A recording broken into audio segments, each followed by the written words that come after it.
So guys, let's discuss this question.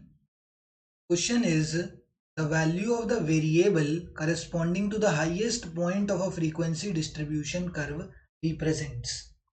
अब ना हम एक फ्रीक्वेंसी डिस्ट्रीब्यूशन कर्व बनाते हैं। ठीक है, क्या बनाएंगे?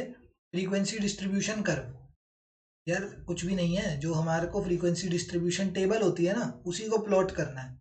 जैसे हमको फ्रीक्वेंसी डिस्ट्रीब्यूशन टेबल दे दी कि ये एक्स है एंड ये एफ है, 10, 20, 30 एंड फ्रीक्वेंसी दे दी 2, 5 और 3।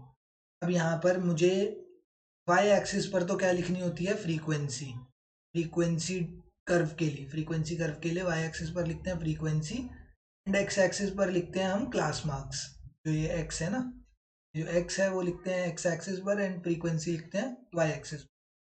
अब नॉर्मल इनकी प्लॉटिंग करी तो ये ग्राफ जो बन के आया ना, कुछ इस टाइप का ग्राफ बन के आया मेरे पास। ये क्या बन के आया है मेरे पास? ये फ्रीक्वेंसी कर्व बन के आया है। तो जो फ्रीक्वेंसी कर्व पर सबसे जो टॉप पॉइंट है वो कब अचीव हुआ है? वो इस लेवल पर अचीव हुआ है। ये 10, 20 और 30 कब लेवल, कौन से लेवल पे अचीव हुआ? 20 वाले लेवल पे। तो ये जो 20 मेरी वैल्यू होगी, this is the value of median. ये मीडियन की वैल्यू होगी।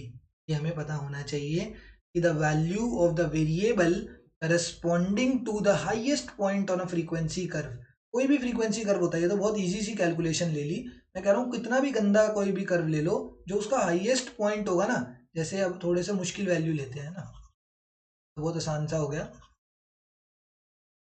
एक ऐसा सा कर्व है, फ्रीक्वेंसी कर्व मैंने बनाया एंड फ्रीक्वेंसी कर्व कुछ ऐसा सा बन के आया, ऐसा फ्रीक्वेंसी कर्व बन के आया।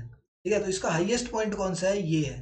तो इस हाईएस्ट पॉइंट के जब हम करस्पॉन्डिंग लाइन लेके जाएंगे तो ये जो वैल्यू होगी मेरी, this would be the value of median. हमेशा याद रखना है कि फ्रीक्वेंसी कर्व का जो हाईएस्ट पॉइंट के जब हम करस्पॉन्डिंग लाइन लेके जाएंगे तो किसकी वैल्यू निकल के आएगी? मीडियन की वैल्यू निकल के आएगी। And the correct answer to this question is option number 1। Thank you.